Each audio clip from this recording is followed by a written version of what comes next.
So welcome everybody to this evening's conference with yourself, Delon. We are going to be discussing persuasive communication, how to make your business proposals stand out. This evening's conference is for level B1 to B2. So as you know, for the next 25 minutes, I will be presenting this evening's conference. And for the last 5 minutes, we will have a question and answer session. So please feel free to put your questions either into the chat or on a piece of paper separately so that we can have a look at it afterwards. So let's begin. In tonight's conference, we are going to be looking at 4 parts. The first part is understanding persuasion in business communication. The second part will be how do we build a strong message. The third will be language techniques that help us persuade. And for the final part, we will have a look at delivering and presenting your proposal. So as I said before, it's important that you take notes for anything that may be interesting for you. Understanding persuasion in business communication. So a great proposal doesn't only inform, it also inspires. Persuasion turns an idea into an opportunity and words into impact. So let's discover how to communicate these messages so that it will truly move everybody involved. So let's first look at what is a definition of a business proposal. A business proposal is a written plan that explains an idea or a project. It shows how the idea can solve a problem or bring benefits to a company or a client. The goal is to convince others to support or approve your plan. So, in the context of a business plan, we always think about persuasive communication. And persuasive communication, it means influencing people's attitudes, beliefs, or actions through reason and emotion. And in business, it's about guiding your audience toward agreement without manipulation. For example, let's look at the long-term benefits together. Already in the sentence, when I've used long-term benefits, it tells the person that I am speaking to that we are going to see advantages over an extended period of time, which will appeal to my reasoning of this could be successful. So why does persuasion matter in business? A persuasive proposal can secure funding. It allows you to gain clients, or it can motivate a team. It transforms maybe into yes. For example, by investing now, you will reduce future costs, or this partnership will strengthen both brands. So what kind of vocabulary do we look at? We talk about persuasion or having an influence on someone. It's important that we gain people's trust.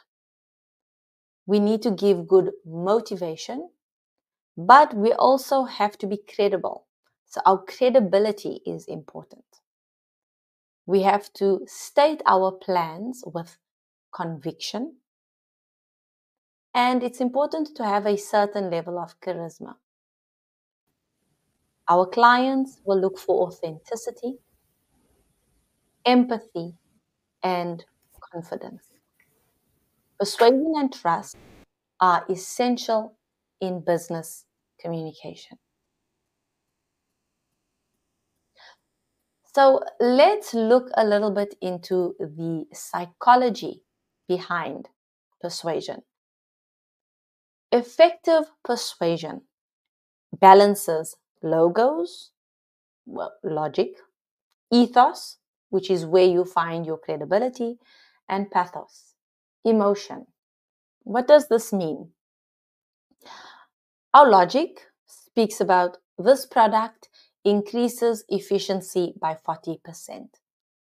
So in this statement, we are giving facts, we are giving logic, and many times people will follow the path of logic before they follow the path of emotion. But when we do speak about emotion, we need to, for example, imagine your team achieving more with less stress. So we now bring in these soft skills. We talk about stress. We talk about achievement, management. And then in the third part, we talk about credibility. Our company has 20 years of proven results.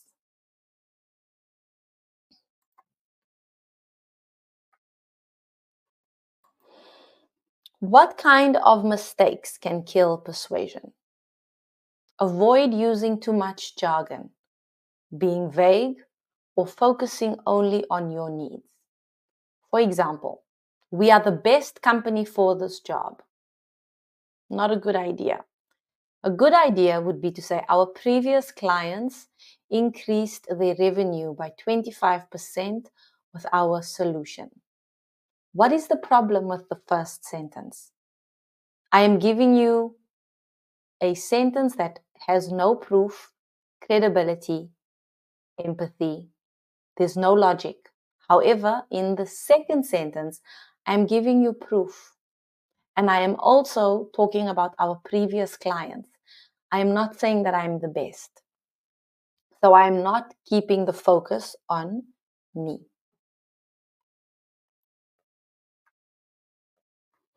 So let's look at this sample business proposal. The subject is a proposal to launch a monthly English workshop. Dear Miss Lopez, I propose launching a monthly English workshop for our staff. This program will boost confidence and enhance our company's image. With clear goals and engaging materials, this workshop will bring measurable results within 3 months. So the first thing I'm doing is I'm appealing to emotion. The phrase above in green motivates the reader emotionally. Everyone wants a confident team and a strong company reputation. So how do we build this strong message? A clear proposal has 4 parts. So we'll have examples on the next page. The first thing we have is an introduction. We state the problem or the need so that we show that we understand the situation. That's the first thing we do. The second thing is we state our main argument. So we present our idea or solution clearly and simply. In number 3, we look at the benefits. We explain how your idea helps, the positive result or the advantages. And in our 4th part, we call to action. That means we invite the reader or the listener to take the next step. Example, meet, approve, or try. For example, our introduction could state, we understand that many employees find it difficult to balance work and personal life. In our main argument, our proposal is to introduce flexible working hours. What are the benefits? This change will increase productivity and improve employee satisfaction. Our call to action, let's discuss this idea in next week's meeting.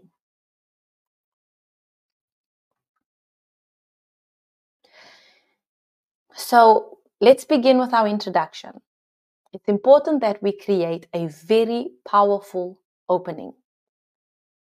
The first lines must capture attention and show empathy. For example, we know time management is a daily challenge for you, for your team. Our proposal helps you save time every week. So we find a point that we can relate, we humanize it, and then we say how we can help. And then we make sure to present our benefits clearly. For example, our software has an AI dashboard. Not very clear, but if we say our software helps you make faster, smarter business decisions, it is a lot clearer.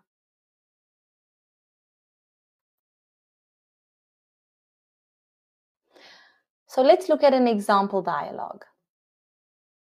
Anna says, I think the price might be too high. Leo responds, I understand. Let's see how the long-term savings offset the cost. That's true. The maintenance costs are lower. Exactly. It's not just an expense, it's an investment. That changes how I see it. A very powerful tool that we can use is evidence and data. Numbers create trust, so we combine facts with clear language. For example, our pilot project increased customer satisfaction by 30%. We reduced delivery times by 25% in the first month. So when we add facts, it secures the client. It allows them to trust what you are saying. And then our call to action. Every proposal should end with a clear invitation. For example, let's schedule a demo this week. We'd love to start this partnership next month. Why is this important? Because you are letting the person know that you are serious, that you are ready to work together, and you give them an opportunity to make a decision.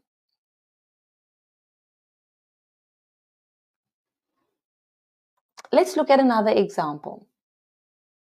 We offer AI analytics. That's great, but how does it help me?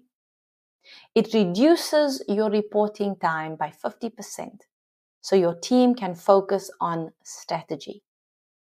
That's exactly what we need. Then let's arrange a demo for next Monday.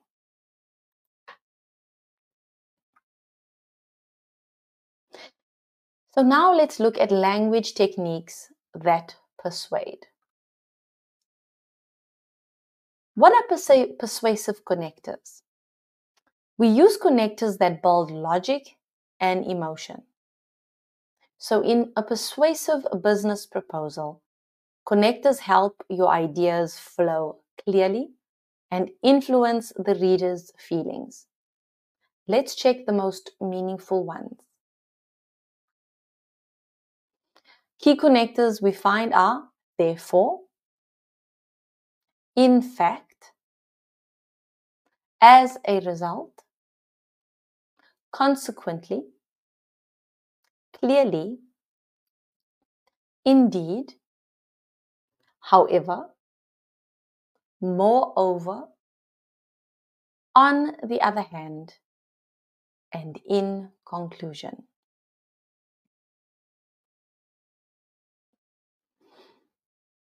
So how do we use these connectors in a context when we, for example, show results? Therefore, this plan ensures long-term growth. So once I have explained my plan, I use therefore to revisit the idea. Once I've explained, I say, therefore, this plan ensures long-term growth. I am proving my point. In fact, our results speak for themselves. In fact is a way to say, by looking at all of this and a little bit more, our results speak for themselves. As a result is always, I am stating a conclusion. Customer satisfaction has increased. So as a result of everything I have said, this is the result. Consequently, we decided to expand into new markets. Clearly, the teamwork is the key to our success. Indeed, this innovation changed the entire industry. So this is what we use, or these are the connectors we can use when we are making an additional point. So something else we can use is rhetorical questions and emphasis. These make your message stronger, more emotional, and more memorable. What is the purpose? The purpose is to engage your audience. So imagine starting your presentation with, what if you could increase profits without increasing workload? It gives the audience something to think about. Don't you think your clients deserve something unforgettable? Of course I do. How far could your vision go with the right support behind it? These rhetorical questions engage the audience because it allows them to start searching for the answer. But it also shows them that you are about to present something that could answer this question.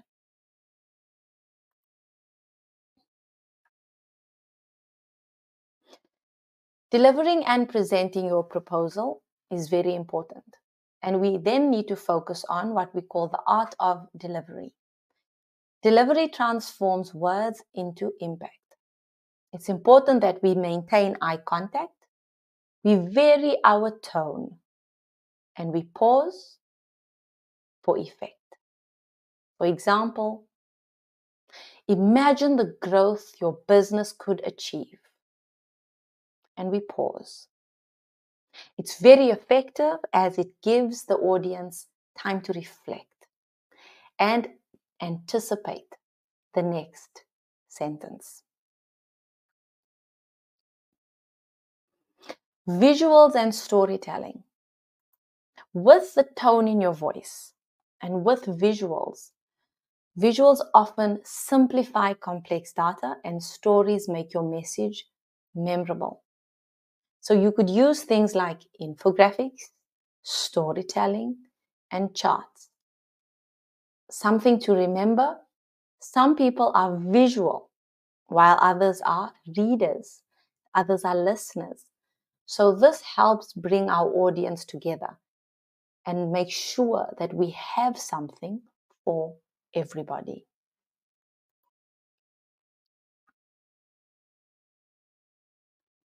So how do we handle questions and objections?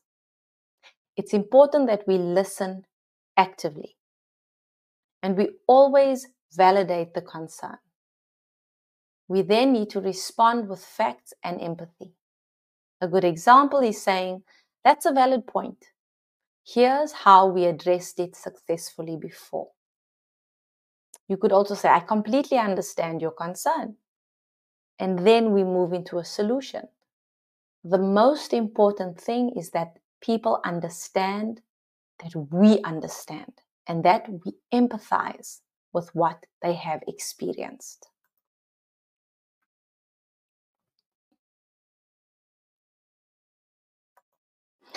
How do we close the deal? Let's look at an example dialogue. We're impressed, but we need time to decide. Of course. Would a follow-up call next Thursday work for you?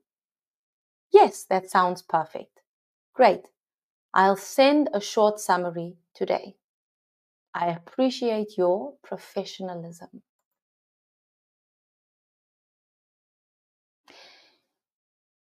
Making sure that we end with an impact really helps people remember who we are. So summarize your key points, restate benefits, and close with gratitude. For example, together we can build a smarter, stronger partnership.